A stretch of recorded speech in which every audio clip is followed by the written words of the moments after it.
Sijui kind of. Cocaine. That's cocaine. Hello, my viewers. This is Favored on Psychological Realities. You're most welcome to my channel. Thank you. Now, the past two people you've seen in my video, that is Ogaobina and Kimani Mbugua'S father. And maybe you go and listen to that video. You'll find that Kimani Mbugua'S father has been through a lot to the son. And for every parent or any family members, it's not easy for them. Because you all remember Kimani Mbugu'a was this young, vibrant man who had a very bright future, and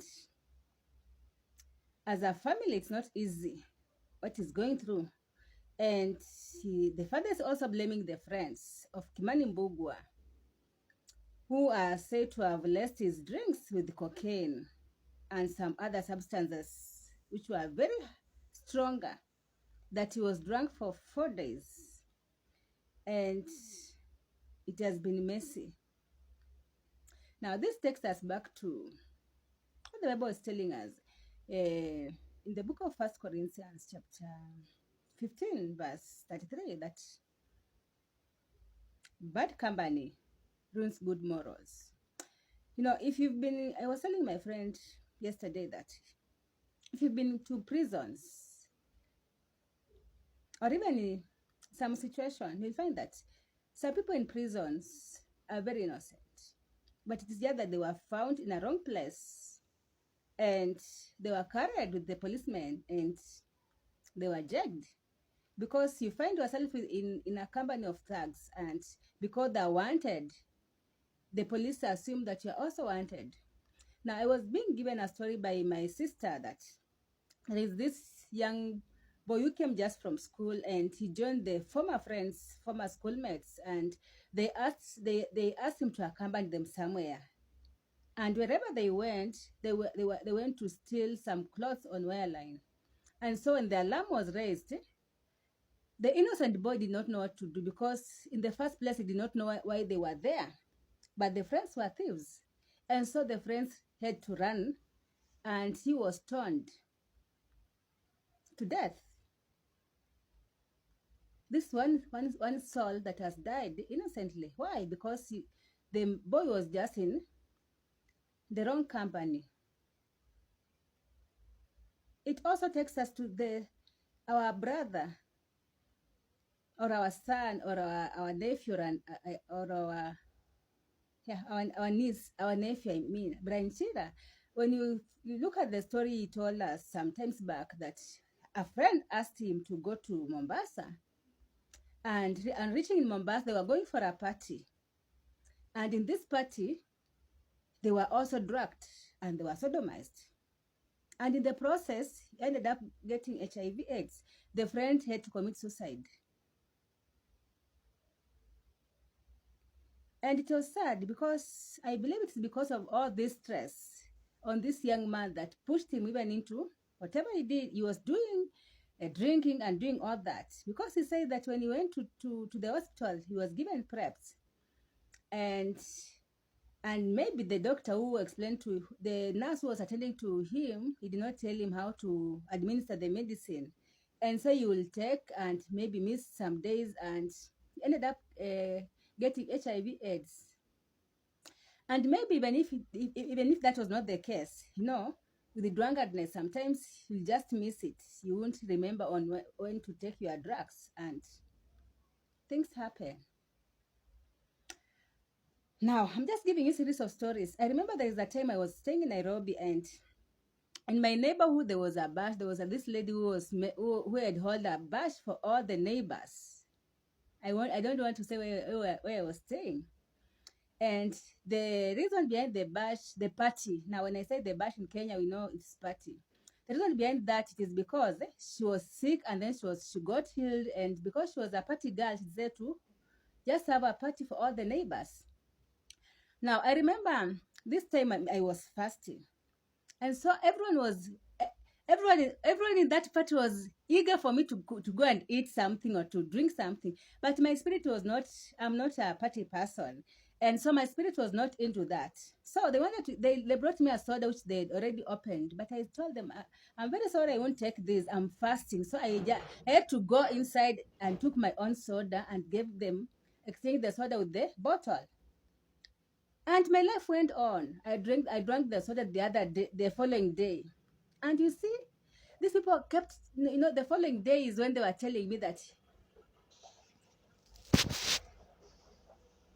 no, the following day is when some neighbors were telling me that, hey, you young girl, I was still young, you must be really born again. I told them why.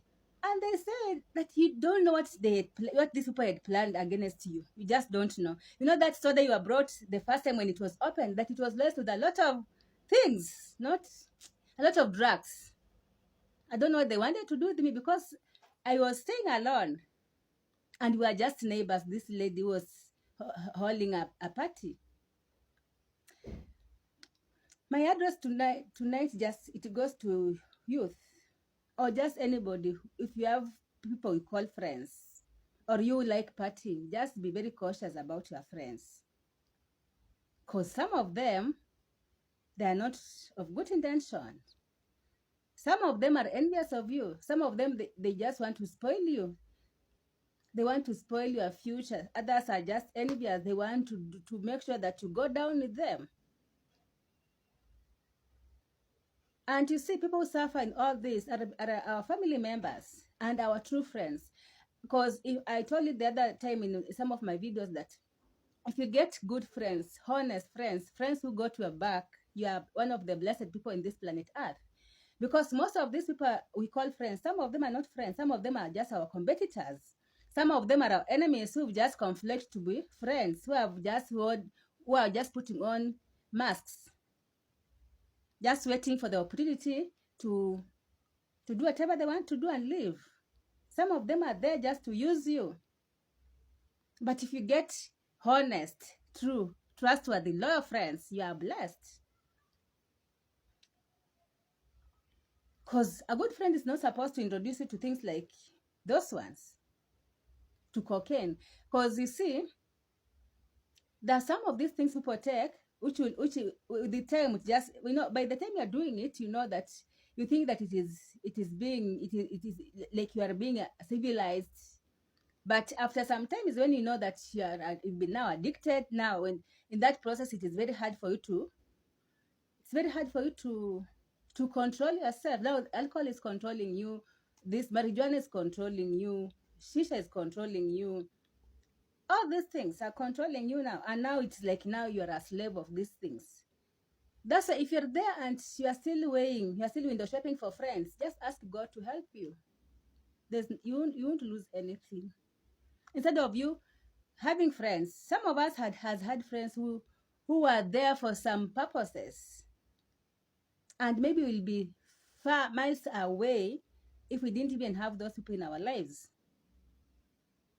Because when you sit back, you can see clearly that now this one did not have good intention. This one just used me. This one just had this intention. This one was just but a spy. So two parents who are out here, maybe are here and we are watching this, and you have sisters, you have nephews, you have nieces, just advise them. Nowadays, it's very even dangerous to eat from people. We've seen people killing each other. If you're on this social media, you've seen how some relatives have killed each other, friends have killed each other, just because another friend was promoted. They opened business somewhere and they're doing very well. They have had a wedding, and you've had all these stories. Even people have come here on social media. They have told us what was done when they got married. Who poisoned their food when they got married? Who gave them evil gifts? We've seen all these things, and most of the people who hurt us or who hurt you are those people who are close to you. And you can say that Kimani Mbugua'S father, this man is pained. The only son who has been doing well. This man was very brilliant, straight A's with only A- in agriculture. He had a very bright future ahead of him. The Bible tells us, 1 Corinthians 15, verse 33, bad company ruins good character. If you are there, you are not born again, give your life to Jesus Christ. It will cost you nothing.